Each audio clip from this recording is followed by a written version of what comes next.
Alright, we're just going to do a little review and ride of this Coleman CT100U.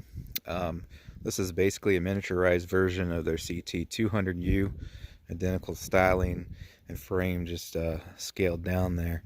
So this is for smaller, younger riders, but if you want to look silly, you can fit an adult on there.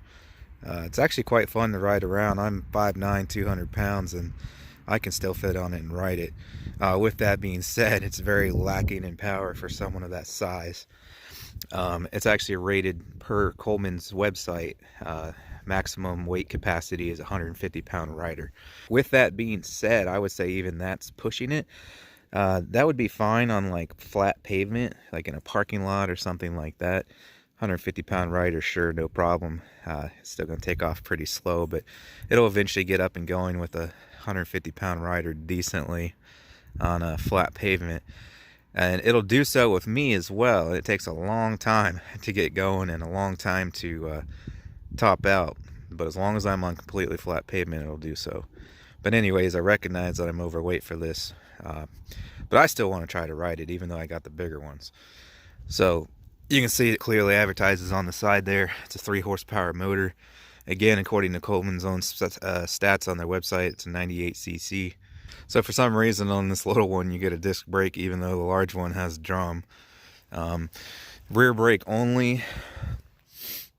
You got your kill switch here. Run, kill, standard twist throttle, rear brake lever. Pull start, of course. Here's your choke lever. Choke on is forward, choke off is rear.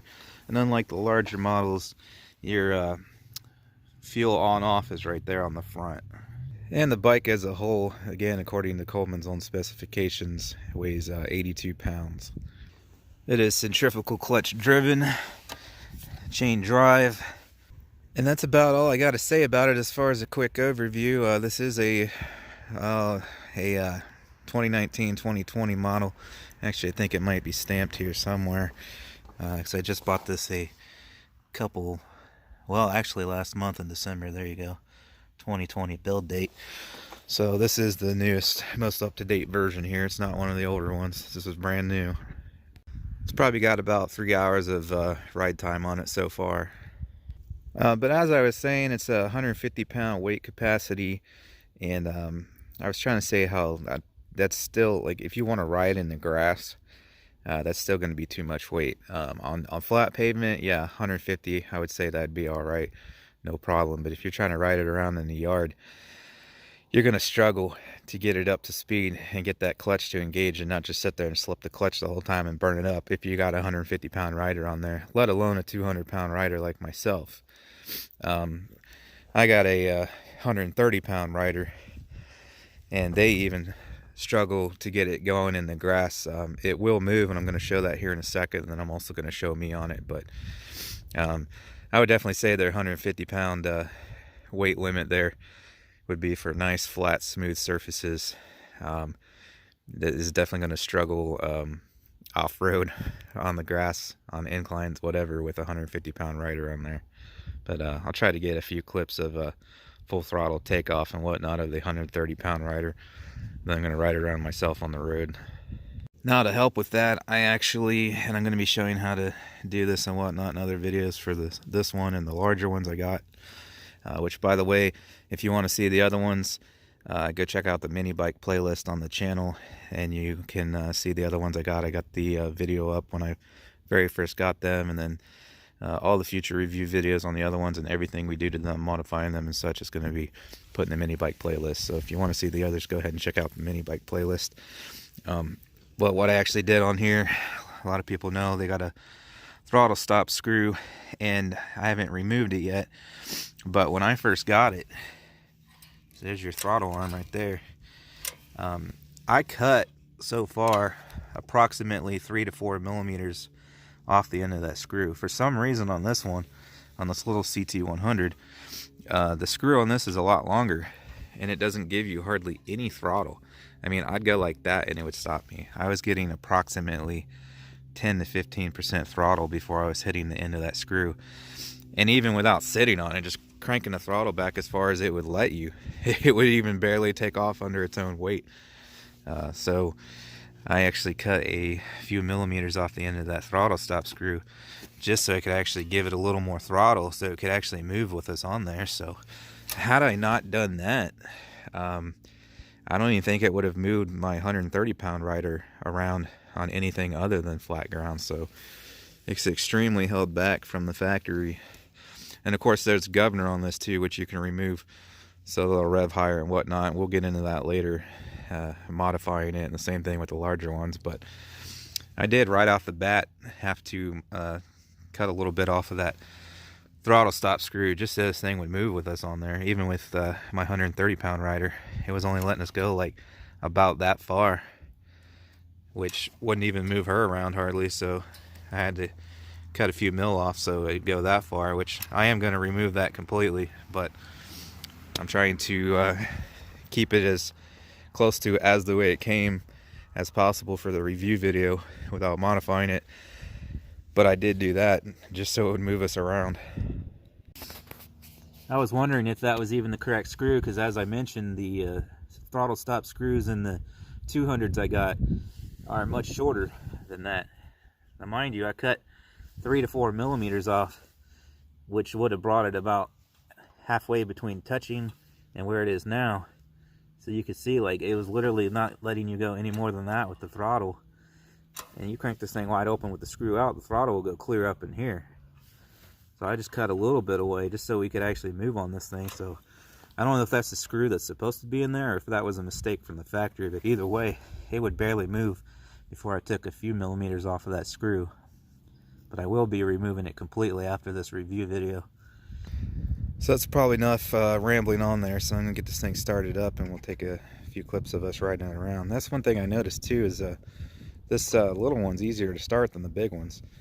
I'm going to see if I even need choke right now. It's 37 degrees outside right now. I'm freezing trying to record this, but I'm going to see if it'll even start without choke.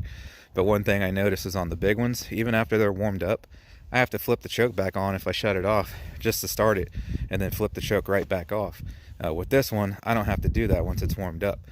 But I'm actually curious to see if it'll fire right up right now without even using the choke, so we're going to find out.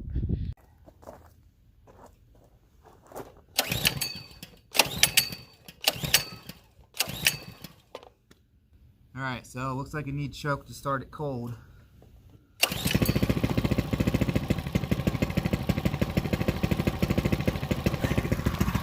And then that's the other thing, even with the larger ones, pretty much as soon as it kicks over, you can immediately flip the choke off and then it's good to go.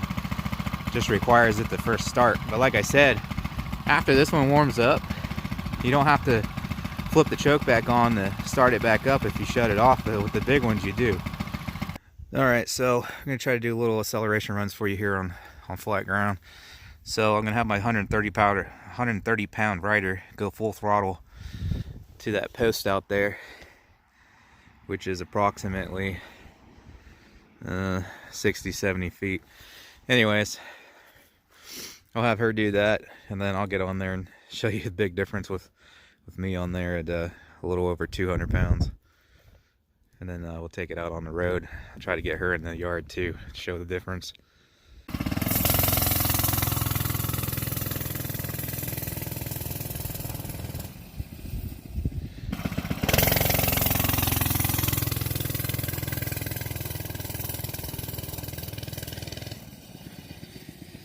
Yeah, the clutch didn't even engage fully yet. It was still spinning the clutch.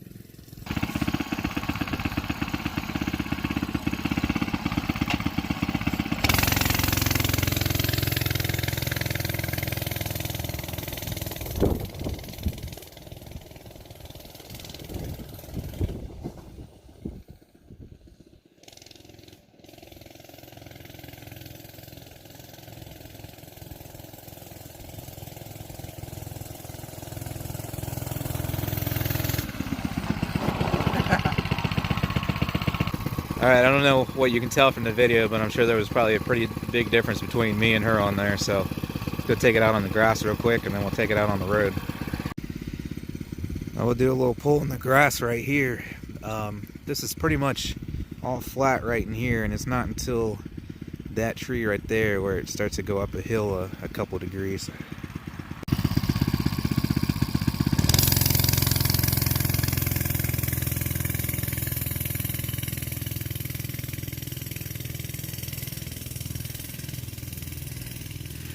And you can see it's struggling quite a bit there in the yard, and that's with that throttle screw cut back some.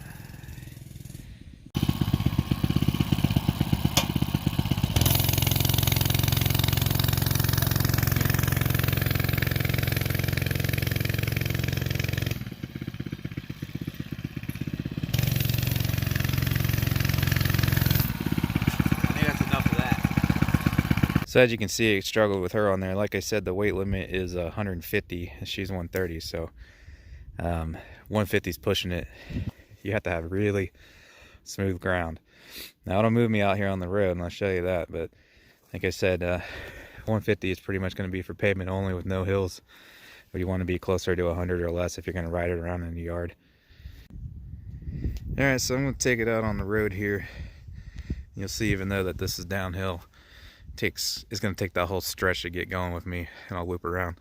I'm not going to put her on the road, but we'll take it out here on the road so you can kind of get an idea.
So there you go, there's the results.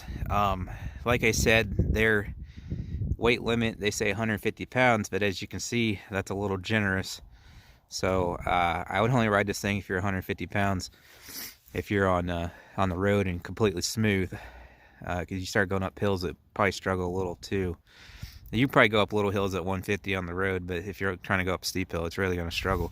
Because I can tell you, with me on there, I go up a hill that's only, I don't know, 3 or 4 degrees, I start losing speed, which obviously I'm way overweight for it. And then you could also see that with the 130 pound rider, it still struggled in the grass. So that would probably eventually burn up that clutch, because it's got to get moving before that clutch fully engages. So even at 130 pounds, riding around in the grass and whatnot, that thing's struggling. So personally, I would say if you're going to ride it around the yard, you probably want to be no more than 100 pounds, preferably under. 150 would be all right on the road. Anything over that, yeah, you're definitely killing this thing. But you guys saw what it did, so you can make your own conclusions based off of that. Also, don't forget, all this riding around, that's based off of me taking a little bit off of that screw. And like I said, I'm about to take the whole thing out here, and we'll do video on that. But it wouldn't even move around half as good if I hadn't cut some of that screw back, because it would only let you go like 10 or 15% throttle. It struggled even with me modifying that screw. Now, maybe if once I take that completely out, maybe it'll do a lot better. But you know, in the instructions when you buy these, it doesn't say anything about taking that screw out. So they're not suggesting that you do that per se, even though it's there and it's pretty easy and pretty common knowledge to do that. So as it comes, this thing ain't even going to move with a 150 pound rider on there unless you modify it. So now with that said, like I said, I got bigger ones too, and we'll be posting videos on those next. So if you want to see those as well, like I said, you can check them out now on the Minibike playlist. But also, if you don't want to miss any videos, subscribe, hit the bell for notifications, and click all so you'll be notified when I post. But with that being said, I'm going to be modifying this little one so that it can haul me around no problem eventually too. So the easiest and smartest way to do that is just do the motor swap, put the Predator 212 in there for like $100 or a little over, and then it'll move you around no problem, because then you have the horsepower of the larger ones, but in a smaller bike that weighs less, so it should have no problem moving around a 200 pound rider. But that's probably what I'll eventually do, but I might tweak this motor a little bit. But anyways, all that and more coming up. Thanks for watching. If you like this video, hit the like button, and like I said, if you want to be notified when I post, hit the bell and click all. Catch you on the next one. Thanks again.